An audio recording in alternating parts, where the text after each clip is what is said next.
Once again, we are back on Egmont Sojki Tea Talk Train of Thoughts with a series of episodes. In each and episodes, we try and bring the prominent personalities from the corporate world and from different diversified fields to draw meaningful learning. On our platform, we had a leadership series, entrepreneurship series, young achievers, and various experts from different walks of our life. They come and share their experience so that we draw meaningful learning. And in fact, today's episode it's close to our heart. And on our platform, we are having Professor Brigadier GPS Chima from Indian Army. Sir, welcome to Tea Talk Egmont Sojki. Thank you, sir. I am deeply honored and humbled to be here on such a beautiful platform and looking forward to a lovely interaction. Thanks a lot for spending valuable time and be part of this. I think whenever we see somebody from the defense, जो फौजी होता है ना, सीना चौड़ा हो जाता है, and it touches our heart. And I'm sure, like all of us, we are relaxed back home, and you are there at the front and taking care of the entire country and for the humanity at large, like. And that's a greater service to the country and to the, I would say, it's a service to God, like, you know. Yeah, thank you. We are just doing our duty, that's all. Great. Yeah. A brief introduction of Professor Brigadier GPS Chima. He had superannuated as a Brigadier of Indian Army, Armored Corps as a tankman, and was the head of a faculty for leadership and behavioral science, and also served as a director of an Army Institute of Leadership and Behavioral Science. Currently a director at Cardiff UG program at UBS Business School, which is India's first green school in Karchat. And as far as normally we see like from the armed forces, but what we have seen in the armed forces also, the kind of qualification what they go through, that getting into the insights of each and every aspects.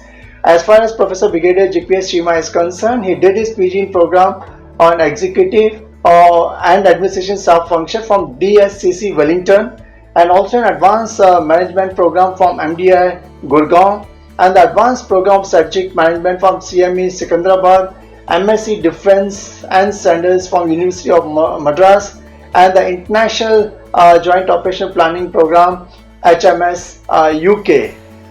In fact, when we talk in terms of what is competency, it's in leadership development and behavior science training, HR development and management, personality, soft skill development, strategic and the operation planning.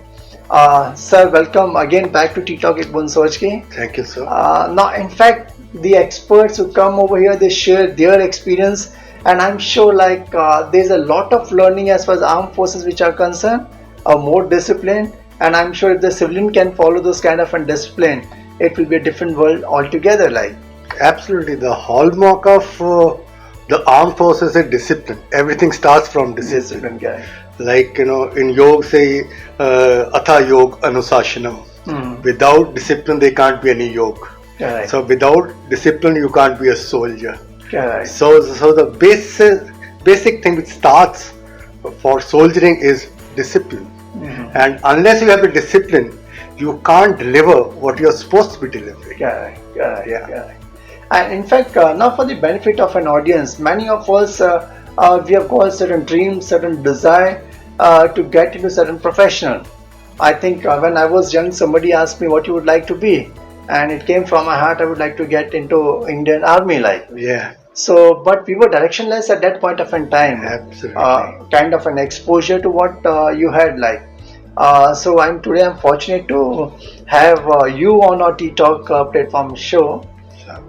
So for various target audience, if you can share your journey from education till you hit armed forces. Okay, like I am from a very humble background. I am from an agriculturist family, and I was born in a village called Kaunte in Gurdaspur, and we were living on a farm, and we were one of the very few families who had started living on a farm. And my initial education started from a village school. Oh, I see. Right. And I remember we used to sit outside on Hessian, those mats, and we had that wooden planks, like we call it patti, and we used to apply clay on that called gachi, Yeah, good. and we had that bamboo pen, the kalam, and the ink pot tied to Right on that. the patti, right? Yeah. So I started my education from there, and I remember our last period used to be cleaning our patti, that plank, and then applying that, and then we should dry it. And while drying it out, then we used to recite the tables. Oh, yeah. So that improved our mental math, and that set the base for my education, and I am deeply proud of it. Good. That's a base foundation which was laid down Yeah, at the village level, absolutely. like, yeah. Thereafter, we moved to Panipat. I did my primary and the middle there, and I did my higher secondary and college from Chandigarh. So we've been there, and so it's been a journey like that. And while I was in school, I was inspired by my neighbor who was doing his BCom. Last year he was in that, and he was like a role model for me.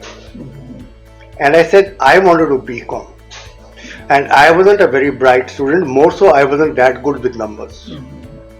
And as luck would have it, whatever marks I got in my higher secondary, so I put up the application on the table of my principal, Mr. Trilokinath, there in Sector 10, Chandigarh, DAV College. And actually my marks were not good enough to get BCom, and perhaps he was preoccupied somewhere and he signed on that, and I got into BCom. But when I joined the class and throughout the year, I realized that I had made a mistake. I was not good at it. It was my desire to do BCom, but I did not deserve a BCom. Oh, I see. So there is a point in life that you always get what you deserve and you don't get what you desire. And even if you get what you desire, it doesn't stay with you. Correct. Because you don't deserve it. Deserve that, correct. So, as it had to happen, I failed in BCom. Nice. And then I was absolutely at sea. And my father, a man of very few words, he said, "Son, do your normal BA, but join NCC." I had my NCC in school days also. And then I took my father's advice seriously. I joined NCC. I was a senior under officer in the NCC. I did all my camps and all my certifications. And I done my A, B and C certification. And based on my certification, that I joined the Indian Army. Oh, I see. I joined the Indian Army. There was a provision through NCC. True, and so at that time. Oh, I see. Yeah. And like after having done your certification, then you have to sit for certain exams. For that, then only your directorate would recommend you for going for the pre-SSB camp. I see. Now, pre-SSB camp was supposed to be held in NCC Officers Training School in Kamptee. It's near Nagpur.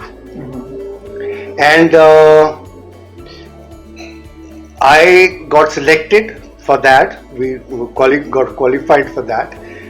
But that is the time my father met with an accident. He was at home in the village, and he had a serious injury, and he was hospitalized.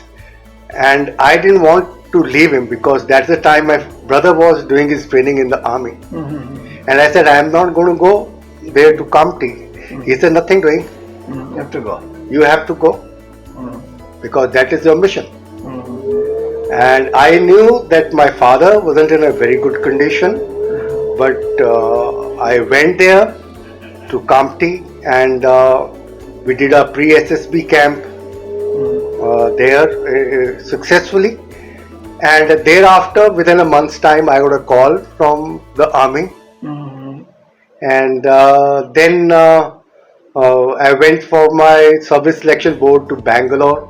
It was SSB 16. I see. And I had only one focus. I wasn't overconfident. I had only one focus, that I have to get selected. Mm-hmm. I mean, there is no second choice. Mm-hmm. I see. Right? And then we went about it. It's a 4 days that interview what we have. Mm-hmm. They have the first of all the group task, then they have your psychological thing happening, then they have the interview, then they have the medical test. Mm-hmm. So all spread over. It's a very, very tough call. Okay. On an average, a person who applies for the army and gets into the academy, Mm-hmm. 1 out of 1,000 people get into that. I see. So that is the ratio. I see. And in the army, like if there's a vacancy to be filled up, say in an academy, say if there are 200 vacancies, Mm-hmm. they don't go in for just filling up the number. Mm-hmm. If the quality is not good enough, they will undersubscribe the course, but they will not compromise on quality. Quality, that's a Never. firmness. Oh, just a firmness of.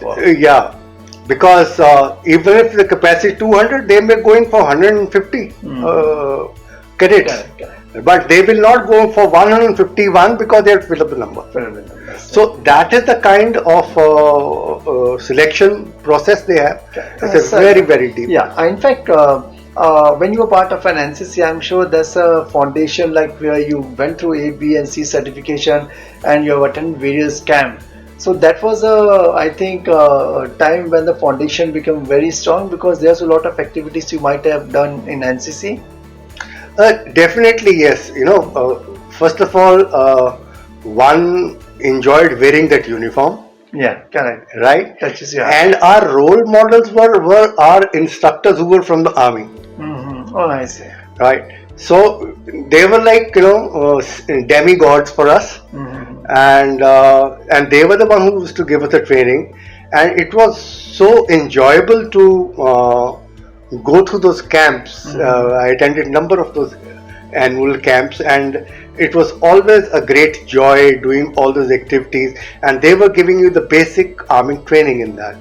I see. So that is the thing which built up the thing into you that okay, this is what my future is. I see. Now here we have got on T-Talk Ek Moon Soch Ki Professor Brigadier GPS Cheema.